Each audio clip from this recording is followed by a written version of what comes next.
Hello दोस्तों, आप सबका स्वागत है क्लास 10 साइंस के इस नए वीडियो पर। ये वीडियो क्लास 10 के छात्र के लिए मोस्ट इम्पोर्टेंट होने वाला है। ध्यान से देखिएगा, इस वीडियो को स्किप मत कीजिएगा। अगर हो सके तो अपने दोस्तों तक इसे शेयर कर देना और वीडियो अच्छी लगे तो लाइक और सब्सक्राइब करना ना भूले। पहला चैप्टर है हमारा साइंस का, रासायनिक अभिक्रिया एवं समीकरण। चलिए आगे बढ़ते हैं। हमारा क्वेश्चन है, इसे आप नोट करते हुए चलेंगे। रासायनिक अभिक्रिया किसे कहते हैं? मोस्ट इम्पोर्टेंट क्वेश्चन है।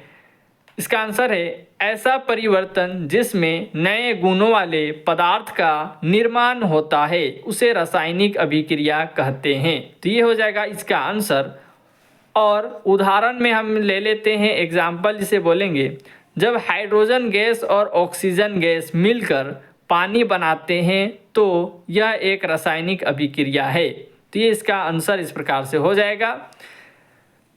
जैसे हाइड्रोजन और ऑक्सीजन मिलकर पानी बनाया, इसे ही रासायनिक अभिक्रिया कहते हैं। अब चलेंगे क्वेश्चन नंबर 2 की ओर।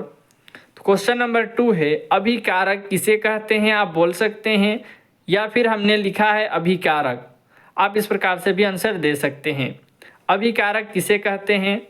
तो इसका आंसर है रासायनिक अभिक्रिया में भाग लेने वाले पदार्थ को अभिकारक कहते हैं। तो ये हो जाएगा हमारा आंसर। आगे बढ़ते हैं क्वेश्चन नंबर 3 की ओर। तो देखेंगे क्वेश्चन नंबर 3, उत्पाद। उत्पाद किसे कहते हैं? तो इसका आंसर हो जाएगा रासायनिक अभिक्रिया के फलस्वरूप जो नए पदार्थ बनते हैं उन्हें उत्पाद कहते हैं। उदाहरण में हाइड्रोजन और ऑक्सीजन मिलकर जल बनाया, तो हमारा यहाँ पर जो हमारा जल है H2O है, वही एक उत्पाद है। तो ये इसका आंसर हो जाएगा। आगे बढ़ते हैं क्वेश्चन नंबर 4 की ओर। क्वेश्चन नंबर 4 देखेंगे, रासायनिक अभिक्रिया के दौरान होने वाले परिवर्तन। एग्जाम में क्वेश्चन आ जाता है, तो इसका आंसर आप इस प्रकार से दीजिएगा।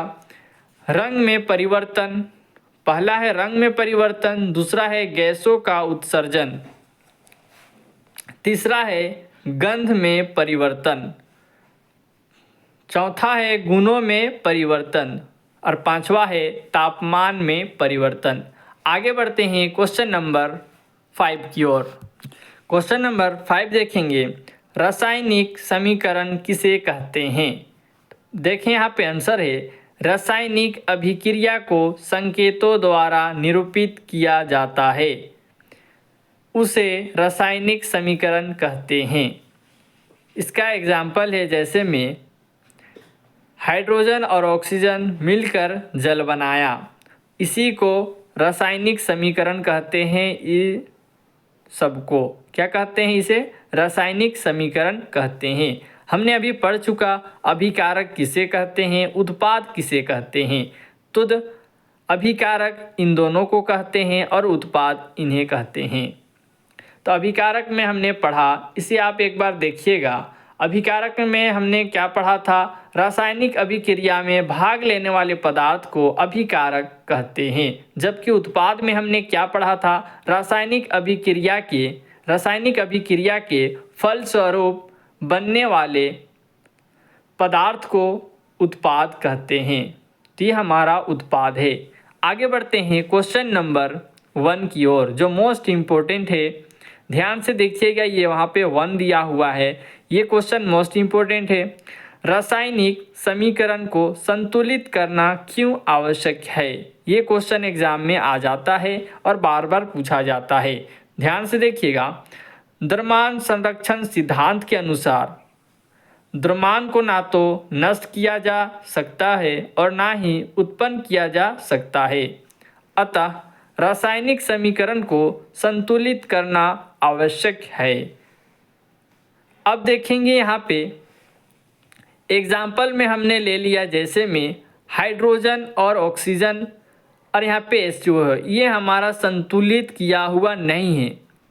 अगर हम बगैर संतुलित किए हुए को जांचते हैं कि क्या द्रव्यमान संरक्षण सिद्धांत के अनुसार द्रव्यमान को ना तो नष्ट किया जा सकता है, ना ही उत्पन्न किया जा सकता है, अतः रासायनिक समीकरण को संतुलित करना आवश्यक है। क्यों आवश्यक है? यहाँ पे देखेंगे, हाइड्रोजन में हाइड्रोजन में कितने हैं, 2 है, इसका हमारा 2 हो जाएगा। लेकिन ऑक्सीजन में हमारे कितने हैं, यहाँ पे 2 है। ऑक्सीजन कितने हैं, 2 है। लेकिन ऑक्सीजन का द्रव्यमान संख्या कितना है, 16 है। हाइड्रोजन का 1 होता है, इसलिए हम क्या किए, 2 को 1 से गुना करेंगे तो 2 ही आएगा, इसलिए हम 2 यू लिखेंगे। यूनिट, यू का मतलब होता है यूनिट, जिसे हम मास भी बोलते हैं। तो ये हमारा पहले से 2, ये ऑक्सीजन 2 है ना, 2, और ऑक्सीजन का मास मतलब कि द्रव्यमान कितना होता है, 16। तो 16 को 2 से गुना करेंगे तो 32 यू हो जाएगा। उसके बाद दोनों को जोड़ देंगे, 32 यू को जोड़ेंगे और हाइड्रोजन जो 2 है इसको भी जोड़ेंगे। इन दोनों का काम हो गया तो कितना आया, 34 यू आया। यहाँ देखेंगे इसका पारी आ गया। हाइड्रोजन यहाँ पे 2 है, ऑक्सीजन अकेला है, तो हाइड्रोजन का द्रव्यमान संख्या 1 होता है और इसका यहाँ पे हाइड्रोजन 2 है, इसलिए 2 से गुना करेंगे तो 2 यू आ जाएगा, यूनिट। ऑक्सीजन 1 है तो 16, 16 एकम 16 हो जाएगा, क्योंकि द्रव्यमान ऑक्सीजन का होता है 16 और यहाँ पे 1 है तो 1 से गुना करेंगे तो 16 यू हो जाएगा। तो 16 प्लस 2 हो जाएगा 18 यू। यहाँ पे 34 यू आया है, जबकि यहाँ पे 18 यू आया है। लेकिन संतुलित करने पर, संतुलित जब हम इसे कर लेते हैं, जैसे कि यहाँ पे ये हमारा पहले वाला क्वेश्चन रह गया, और जब इसे हम संतुलित किए, यहाँ पे देखेंगे 2 दूनी 4 हाइड्रोजन इधर है, 2 दूनी 4 हाइड्रोजन इधर है, ऑक्सीजन यहाँ पे 2 है, ऑक्सीजन यहाँ पे 2 है। ये जो बाहर में आप लिखा हुआ देख रहे हैं ये हाइड्रोजन के लिए भी और ऑक्सीजन के लिए भी है, इसलिए ऑक्सीजन 2 है, यहाँ पे ऑक्सीजन पहले से 2 है, यहाँ पे हाइड्रोजन 4 है, यहाँ पे हाइड्रोजन 4 है, तो मतलब कि ये हमारा संतुलित है। अब इसका हम द्रव्यमान निकालेंगे, तो यहाँ पे देखेंगे 2 को 2 से गुना 4 हो जाएगा, 4 यू, जबकि यहाँ पे 2 है तो 2 को जब 16 से गुना करेंगे तो 32 यू। तो यहाँ पे जब दोनों को जोड़ेंगे 32 और 4 तो हो जाएगा 36 यू। अब यहाँ पे देखेंगे हाइड्रोजन का 4, मतलब कि इसकी बारी, इसकी हमने पहले कर चुके हैं, इन दोनों का तो 36 यू आ चुका। अब इन दोनों का करेंगे तो यहाँ पे 2 दूनी 4 हो जाएगा। ऑक्सीजन का 2 है तो ऑक्सीजन का 2 को 16 से करेंगे तो 32 यू हो जाएगा, तो ये भी हमारा 36 यू हो चुका है। तो इसका आंसर ये हो जाएगा। एग्जाम्पल में आप इसे इस प्रकार से बता सकते हैं।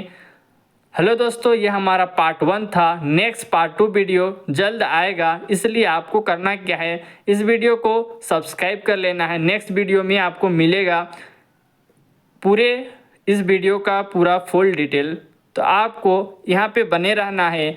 नेक्स्ट चैप्टर 2 भी आपको यहाँ पे देखने को मिलेगा इसका आंसर, और हर चैप्टर का भी यहाँ पे आपको नोट मिलेगा। तो आप इसे ज़रूर से ज़रूर सब्सक्राइब करें। वीडियो अच्छी लगे तो एक कमेंट ज़रूर करें।